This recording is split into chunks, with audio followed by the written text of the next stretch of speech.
নমস্কাৰ, মই ৰিংকু দলে।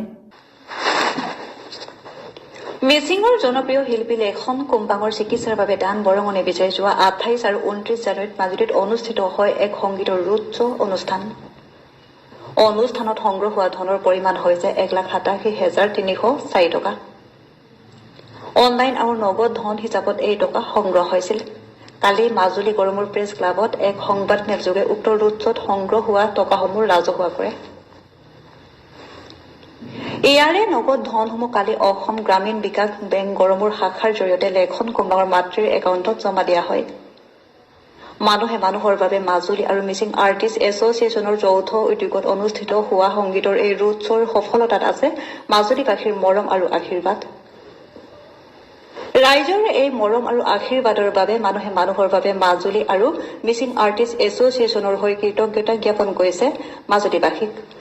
উক্ত সংবাদমেলত মানুহে মানুহৰ বাবে মাজুলীৰ আহ্বায়ক তথা সাংবাদিক ৰাজীৱ পাটিৰ, মাজুলী জিলা কৰ্মচাৰী পৰিষদৰ সাধাৰণ সম্পাদক সত্যেন্দ্ৰনাথ পামেগাম, সুৰকাৰ গীতিকাৰ পংকজ পায়েং, জনপ্ৰিয় অভিনেতা সত্যজিৎ মৰাণ, অনাতাঁৰ শিল্পী ৰুবি কামান বৰা, শিল্পী ৰিংকি ৰিয়া ভৰালী, মিচিং আৰ্টিষ্ট এছ'চিয়েশ্যনৰ জমিন মিলি লক্ষীমাই দলে আদি উপস্থিত থাকে। দুইটা দিনত কেছ হিচাপে কালেকশ্যন হৈছে 1,51,566। সেইটো হ'ল কেছ হিচাপে আমি কালেকশ্যন পাইছোঁ। আৰু অনলাইন হিচাপে দুইটা দিনত 28 আৰু 29 জানুৱাৰী তাৰিখে অনলাইন মানে QR ক'ডত লেখন কুম্বাঙৰ একাউণ্টত যোৱা পইচা হ'ল 35,738। 35,738 অৰ্থাৎ সৰ্বমুঠ টকা আমি মাজুলী 2 দিনৰ যি প্ৰগ্ৰেম হৈছিলে, সংগীতৰ ৰচৰ যি প্ৰগ্ৰেম হৈছিলে, সেই দুইটা দিনত আমি মুঠ ৰাইজৰ পৰা পোৱা ধনৰ পৰিমাণ হৈছে 1,87,304। 1,87,304। আমাৰ সকলোৰে মৰমৰ জনপ্ৰিয় আৰু আমাৰ মিচিঙৰ এক সম্পদ। তেখেতৰ যি মৰম আশীৰ্বাদসমূহ অসমবাসী ৰাইজে দিছে, সেইকাৰণে সমূহ ৰাইজলৈ কৃতজ্ঞতা ধন্যবাদ জ্ঞাপন কৰিছোঁ। তথা আমাৰ অসম চৰকাৰৰ পৰা আমি সহায় পাইছে বুলি জানিব পাৰিছোঁ আৰু মিচিং অট'নমাছ কাউন্সিলৰ পৰা সহায় পাইছে।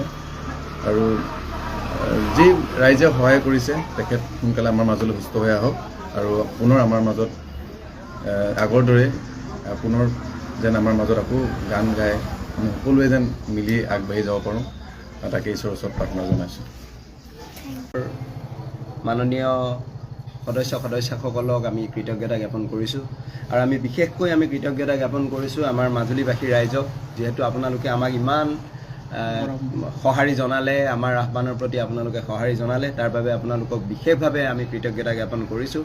আৰু ইয়াত উল্লেখ নকৰাকৈ নোৱাৰি যে অসমৰ মিচিং জনগোষ্ঠীৰ জনপ্ৰিয় কণ্ঠশিল্পী কেইবাগৰাকীও, ইয়াত সকলোৰে নামটো ল'বলৈ দিগদাৰ, তথাপি চন্দ্ৰকুমাৰ পাটগিৰিকে আদি কৰি নিচা অমে, ৰূপালী পায়েং, ৰেখা দলে, তেওঁলোক বহু দূৰৰ পৰা আহি নিজা খৰচত আহি আমাৰ মাজত তেওঁলোকে অনুষ্ঠান পৰিৱেশন কৰিলে। আৰু সেই অনুষ্ঠানত যিসকল ৰাইজে উপস্থিত আছিলে তেওঁলোক সকলোৱে আমাক সুন্দৰকৈ সঁহাৰি জনাইছে। আমি সেই শিল্পীসকলক লগতে আমাৰ মাজুলীৰ বহু কেইগৰাকী শিল্পী আছিল আৰু মিউজিচিয়ানছ আছিলে, যিসকলে বিনামূলীয়াকৈ আহি আমাক গোটেই কাৰ্যসূচীটোত আমাক সৰ্বতো প্ৰকাৰে সহায় কৰিলে আৰু সফল কৰাটো তেওঁলোকে আমাক সহায় কৰিছে। আৰু আমি বিশেষভাৱে ইয়াত নাম উল্লেখ কৰিব লাগিব হেমন্ত দলে, যিগৰাকী ব্যক্তিৰ মহান অনুভৱতাৰ কাৰণে আমি 2 দিনৰ বাবে তেওঁৰ ছাউণ্ড ছিষ্টেমটো আমি ফ্ৰীকৈ পাইছিলোঁ, তাৰ বাবে আমি তেখেতক ধন্যবাদ জ্ঞাপন কৰিছোঁ। আৰু এগৰাকী ব্যক্তিয়ে আমাক তেওঁৰ গাড়ীখন দি দিছিলে, তেওঁ হ'ল আমাৰ নীলম পগাক। তেওঁৰ গাড়ীখন দিছিলে, যিটো গাড়ীতে আমি যাৱতীয় সা সৰঞ্জামখিনি আমি এঠাইৰ পৰা আন ঠাইলৈ অনা নিয়া কৰিবলৈ আমি সক্ষম হ'লোঁ। তাৰ মাজতে আৰু আমি বিশেষকৈ আৰু এটা গোষ্ঠীক আমি ধন্যবাদ আৰু কৃতজ্ঞতা জ্ঞাপন কৰিব লাগিব, সেয়া হৈছে আমাৰ মাজুলীৰে লুইচাং থিয়েটাৰ। সুন্দৰ বা মধুৰ গীতসমূহ আকৌ আমি শুনিবলৈ পাওঁ, তাৰে আমি কামনা কৰিছোঁ।